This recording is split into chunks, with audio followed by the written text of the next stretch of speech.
की तरह, कच्चे से धागे टूटी सांस की तरह। कैसे तोरे से चेहरों में हम अपनों को ढूंढे। ओ सैया वे तेरी दुनिया में एतबारी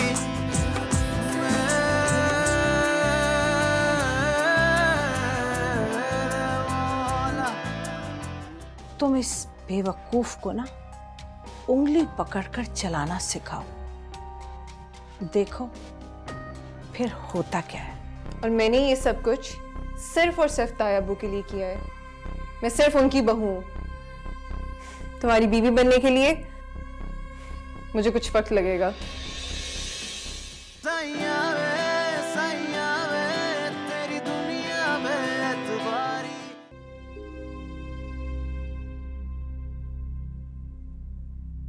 साहब जी आप नाश्ता कर लीजिए, वैसे भी बहुत टाइम हो गया, आपकी दवाई का भी वक्त हो गया। तुमने सबको बुलाया कि नाश्ता लग गया? आज ऐसा क्या हो गया कि कोई भी नाश्ता करने नहीं आ रहा? और साहब जी वो समिया बीवी ने तो रात ही मना कर दिया था कि उन्हें सुबह नाश्ते के लिए ना जगाया जाए, और बेगम साहिबा ने भी मना कर दिया था, और शहरियार साहब का तो आपको पता ही है। तो समिया ने मना किया। वसी कहाँ है? वो अभी तक क्यों नहीं जागा? साहब जी वो समिया बीवी ने भी मना कर दिया था कि वसी साहब को भी नाश्ते के लिए ना उठाया जाए। दिमाग खराब हो गया वसी का। अगर वो अभी तक नहीं जागा तो ऑफिस किस वक्त जाएगा? जाओ बुलाओ उसे कहो नीचे आए। लेकिन साहब जी वो समिया बीबी। मैं तुमसे कह रहा हूं उसे कहो कि नीचे आए। बस ये आ जाएगा तो वो खुद ही समिया को बुला लेगा। जी बेहतर साहब जी, पहले आपको दवा दे दूं फिर जाके जगा दूंगा। दवाई मैं बाद में भी खा लूंगा। जहां इतनी देर हो गई वहां कुछ देर और सही। बुलाओ उन्हें। जी बेहतर।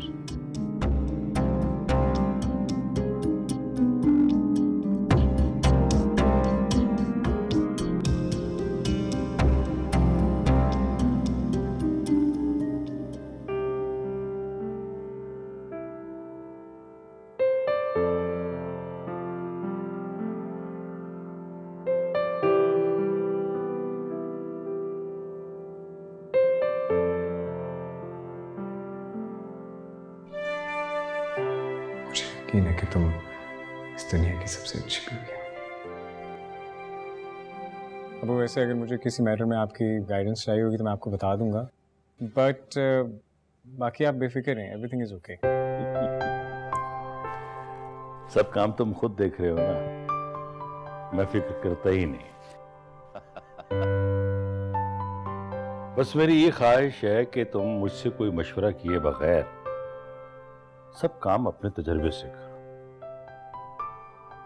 अब वो आपने जैसे मेरी ट्रेनिंग की है, मैंने जो कुछ भी सीखा है आपके तजर्बे से सीखा है। आपकी रहनुमाई की जरूरत तो मुझे हमेशा रहेगी। यही तो मैं नहीं चाहता शहीद। देखो अब मुझे पूरा यकीन हो गया है कि मेरे बाद तुम सब काम संभाल सकती है। वो आप कैसी बातें कहते हैं? अल्लाह ना करे कि आपको कभी कुछ हो। आप बहुत जल्द ठीक हो जाएंगे और फिर हमारे साथ ऑफिस जाएंगे। नहीं, बस अब मैं रिटायरमेंट ले रहा हूँ। बहुत देख लिया बिजनेस को, बस अब तुम ही संभालो, सब कुछ तुम्हारे हवाले।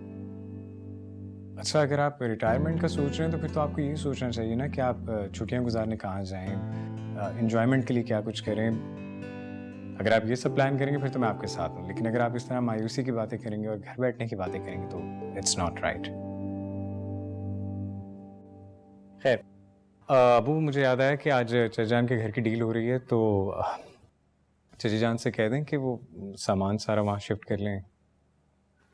नहीं बेटा, अभी मैं सिमी से कोई बात नहीं कर सकता। वो पहले ही बहुत दुखी है, परेशान है वो। ऐसा करो वो सामान उठा के वेयर हाउस में रखवा दो।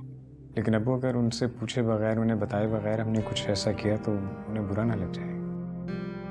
बेटा, जब अरबाज वापस आएगा ना, उसे तुम बता देना ये सामान वेयर हाउस में रखवा दिया और हर चीज को सही तरीके से शिफ्ट करवा देना। ठीक है, वो आप जैसे कहते हैं, मैं सामान पहुंचवा दूंगा वहाँ पर। सॉरी, मैं डाइनिंग टेबल पर गया तो मुझे पता चला कि आप लोग नाश्ता कर चुके हैं। सॉरी अब्बू। ये क्या तरीका है बस? हम लोग नाश्ता करके कमरे में आ गए और तुम अब आ रहे हैं। समिया कहाँ है? वो अब्बू असल में देखो बेटा, जब घर की सारी जिम्मेदारी समिया को दे दी तो मुलाजमों से काम करवाना, घर की देखभाल करना, ये सब उसकी जिम्मेदारी है। और उसे कहो कि वो सुबह जल्दी उठने की आदत डाले। अब्बू, समिया इस घर की बहू है, कोई नौकरानी तो नहीं है ना। उसे चीजें समझने में थोड़ा टाइम तो लगेगा। जानता हूं कि वक्त लगेगा, लेकिन वो कोई कोशिश तो करे। वही कोशिश तो नजर नहीं आ रही मुझे, इसीलिए तो कह रहा हूं। अब्बू करेगी, उसे थोड़ा तो वक्त दें। उसे इस घर को अपना घर समझने में थोड़ा टाइम लगेगा। ठीक है, ठीक है।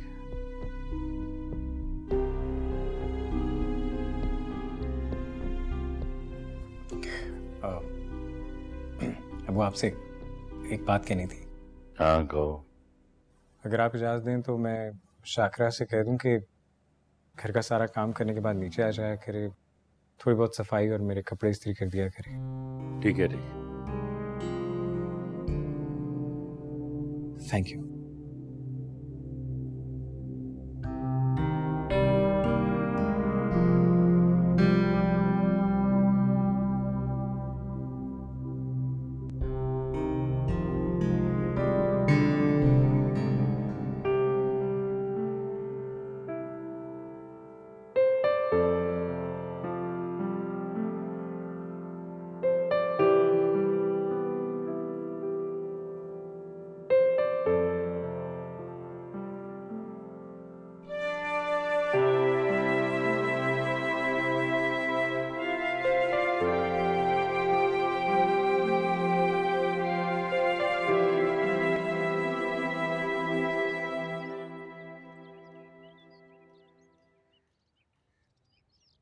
भाई साहब कहाँ हैं? उठे नहीं अभी तक? साहब जी तो सुबह जल्दी उठ जाते हैं, तो नाश्ता करके दवाई खा के दोबारा सो गए। अच्छा, तो उन्हें नाश्ता और दवाई किसने दी? नाश्ता तो मैंने करा दिया था जी, और दवा शेर साहब ने, तो उसके बाद वो दोबारा सो गए। अच्छा, खुद तो सोने चले गए, मेरी नींद सुबह सुबह खराब कर दी इस जाहिल नौकर को भेजकर, जिसने सुबह दरवाजा बजा बजा के मेरा सोना हराम कर दिया। तो तुमने इसे उठाने के लिए मना नहीं किया? जी किया था मना, लेकिन इस पूरे घर में सारे एक ही शख्स के हुक्म के गुलाम हैं। अम्मी, मैं बता रही हूँ आपको, अगर तायाबू ने यही हालात रखे ना तो मैं बहुत जल्द उनसे अलग हो जाऊंगी। हाँ, फिर अपनी एक्सपेक्टेशंस पूरी करते रहे मुझसे। तुम यहाँ खड़े खड़े क्या कर रहे हो? जाओ यहाँ से। जी मैं तो ये गिलास के लिए खड़ा था। अच्छा अच्छा, ज्यादा बातें मत बनाओ, मेरी बात कान खोलकर सुनो। इधर की बात अगर उधर की कोई बात मैंने सुन ली कि तुमने कोई शिकायत लगाई है या हमारे खिलाफ कोई बात की है, तो मैं तुम्हें ना खड़े खड़े यहाँ से निकाल दूंगी। ये याद रखना, इस घर में सिर्फ अब हमारा हुक्म चलेगा। बेगम साहिबा, मुझे यहाँ 10 साल हो गए काम करते हुए। साहब जी ने मुझे सब कुछ सिखा दिया, और पिछले 10 सालों से लेकर अब तक मुझसे किसी को कोई शिकायत भी नहीं है। अरे मैं किसी और उसी की शिकायत की बात नहीं कर रही, मैं सिर्फ अपनी और समिया की शिकायत की बात कर रही हूँ। हम दोनों में से किसी को कभी कोई शिकायत नहीं होनी चाहिए, वरना तुम अपनी खैर मना लेना, समझ गए? जी बेहतर, आप लोगों का नाश्ता लगा दूं मैं टेबल पे, फिर मैं चला जाऊंगा। जाना है? कहाँ जाना है? वो साहब जी ने कहा था कि बाजार जाना है, कुछ सौदा वगैरह लाना है, 2 घंटे लग जाएंगे। अच्छा ठीक है, जाओ, जल्दी आना।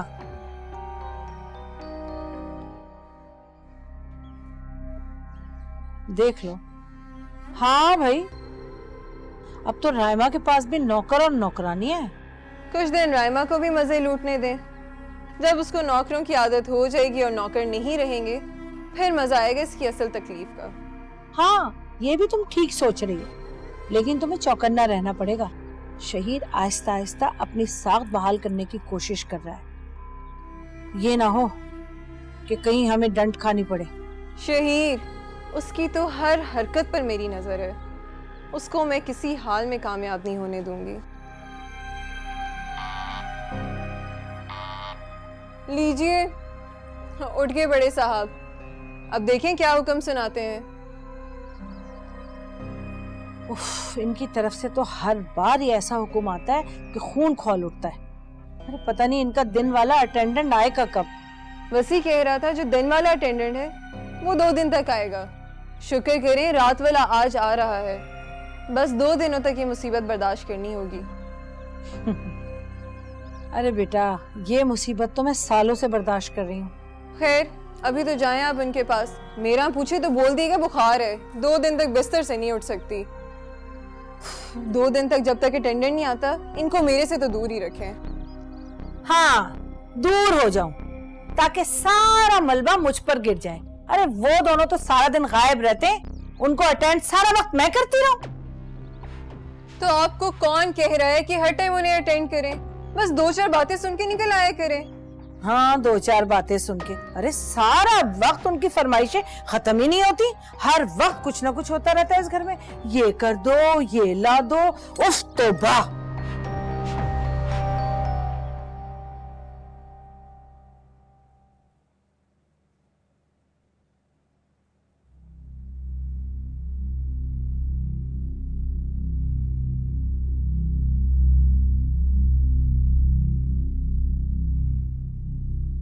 इन चेक्स पर साइन कर दो।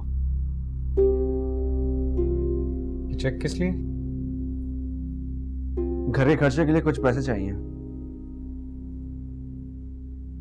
3 लाख रुपए घर के खर्चे के लिए? और ये अलग से 1 लाख का चेक, ये किस लिए? Let me tell you one thing कि तुम्हें जो भी सवाल पूछने हैं आप मुझसे पूछना। तुम्हें सिर्फ साइनिंग अथॉरिटी दी गई है। नहीं, मैं कोई सवाल नहीं कर रहा, मैं सिर्फ ये पूछ रहा हूँ कि नॉर्मली घर के खर्चे के लिए 1-1.25 लाख का चेक जाता है, और ये 3 लाख किस चीज़ पे खर्च हो रहे हैं? शहीद, पहले हमारी फैमिली छोटी थी, अब फैमिली बढ़ चुकी है, तो ऑब्वियसली बात है खर्चे ही बड़े होंगे ना, तो उसी खर्चे के लिए मुझे पैसे चाहिए। By the way, can I ask you कि ये सब हिसाब बनाया किसने?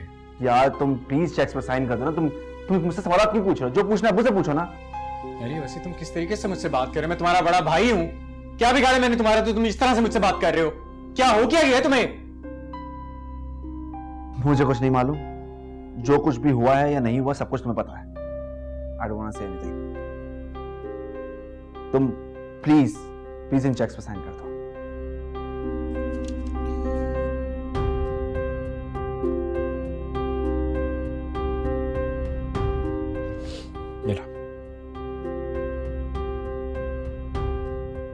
इस चेक पर साइन कर दो, और इससे पहले तुम कुछ पूछो मैं तुम्हें बता दूं कि ये समय पॉकेट मनी का चेक है और अब्बू इसको अप्रूव कर चुके हैं।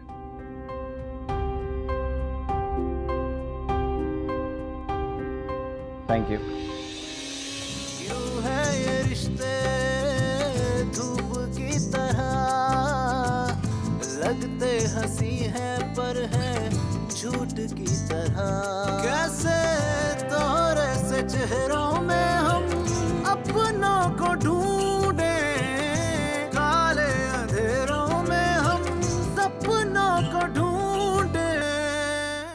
अमीना बहन, मुझे तो हैरत हो रही है कि बिल्कुल पड़ोस में रहने के बावजूद मुझे कुछ पता ही नहीं चला।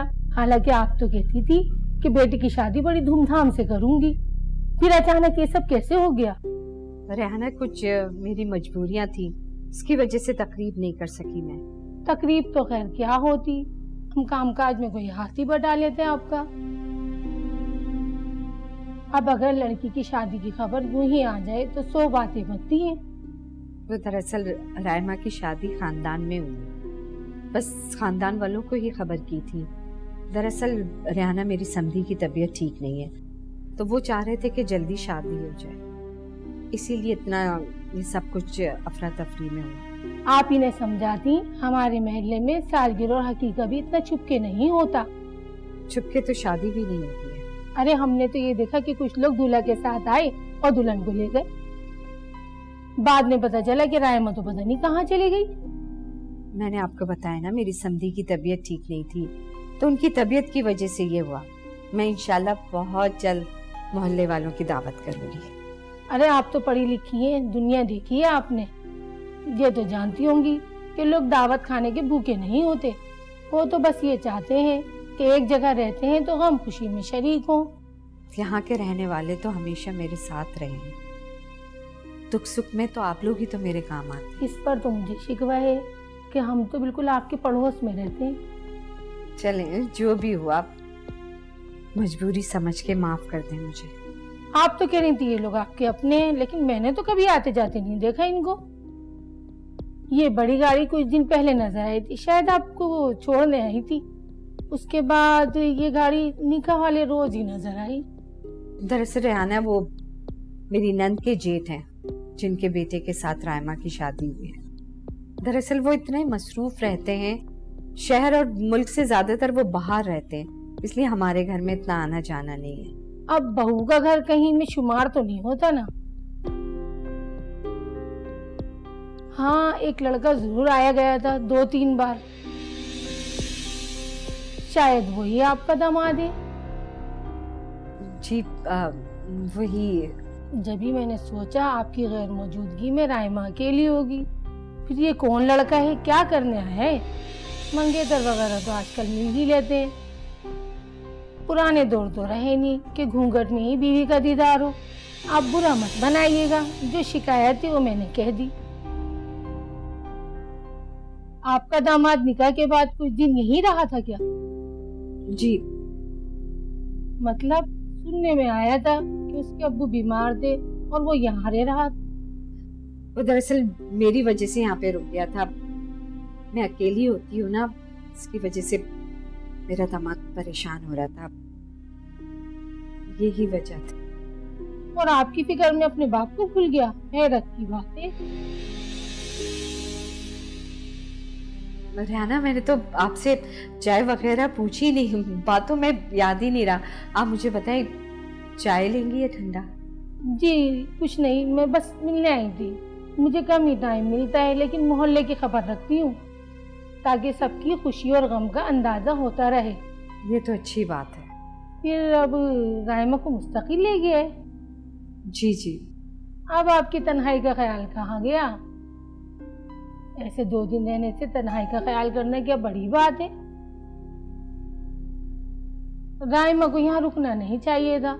जब शादी हो जाए तो शोहर का घर ही सब कुछ होता है। जी बिल्कुल सही कहा आपने। चलिए मैं चलती हूँ। रायमा से कहिएगा कि खाला उससे नाराज थी। अब जब भी आए तो उससे बोलना सलाम करने के लिए जरूर आए, और हमें तो किसी चीज में शामिल भी नहीं किया। हाँ हाँ, मैं जरूर भेज दूंगी। नहीं रेहाना, आप ऐसा करें, जब वो आए तो आप खुद ही आ जाइए उससे मिलने। अब मेरे पास इतना वक्त कहाँ होता है, मगर हाँ कोई खुशी में खाए तो मैं इतना वक्त तो निकाल ही लेती हूँ। बहरहाल मेरी तरफ से मुबारक। आपको भी मुबारक हो। मैं आपके लिए चाय लेकर आती हूँ।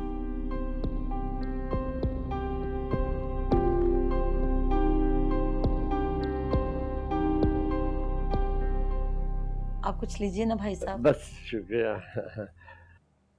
दरअसल मैं इसलिए आपके पास हाजिर हुआ था कि वैसे तो शाम की पूरी तैयारियां मुकम्मल हैं, लेकिन अगर आप लोगों की कोई मज़ीद फरमाइश है तो वो भी बता दें ताकि उसका इंतज़ाम भी हो जाए। नहीं भाई साहब, अब हमारी तो कोई फरमाइश नहीं। आपने खामखा में जहमत की। आप बस अपनी सेहत का ख्याल रखें और हमें कुछ नहीं चाहिए। अब सेहत का क्या है, अब तो डॉक्टर भी नाउम्मीद हो गए। अरे आप डॉक्टरों को तो रहने ही दीजिए भाई साहब। आपको डॉक्टरों के नहीं बल्कि अपनों के सहारे जीना है। अब तक तो मैं गुड़िया के सहारे जी रहा था, अब कबीर जैसा लड़का मिल जाएगा तो मेरी जिंदगी और मेरी मौत आसान हो जाएगी। अरे अरे भाई साहब, आप ऐसा मत सोचे ना। अभी तो आपको गुड़िया की खुशियां देखनी है, ठीक है ना? आप यकीन करें भाई साहब, सब लोग यही कह रहे थे कि आप दोनों के बच्चे तो इकलौते हैं, धूमधाम से शादी होगी, ढोल ढमक्का होगा, ये होगा वो होगा, मगर मैंने तो साफ कह दिया कि ना भाई ना, हम तो बच्ची को बहुत सादगी से निकाह करके अपने घर ले आएंगे, बाद में देखी जाएगी। अगर हमारा दिल चाहेगा तो उसकी खुशियां बाद में हम पूरी कर लेंगे। मैं अपनी गुड़िया को आप लोगों के हवाले करके जा रहा हूँ। अब उसकी खुशियों का ख्याल आप ही लोग कीजिएगा।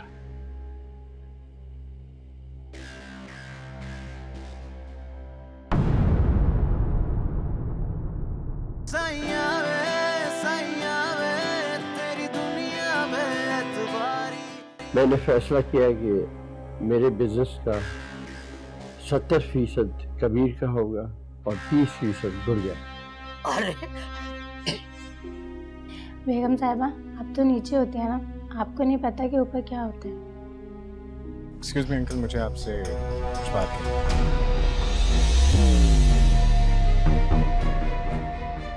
हाँ हाँ कहो। नहीं, सबके सामने नहीं, मुझे अकेले में आपसे एक बात करनी है।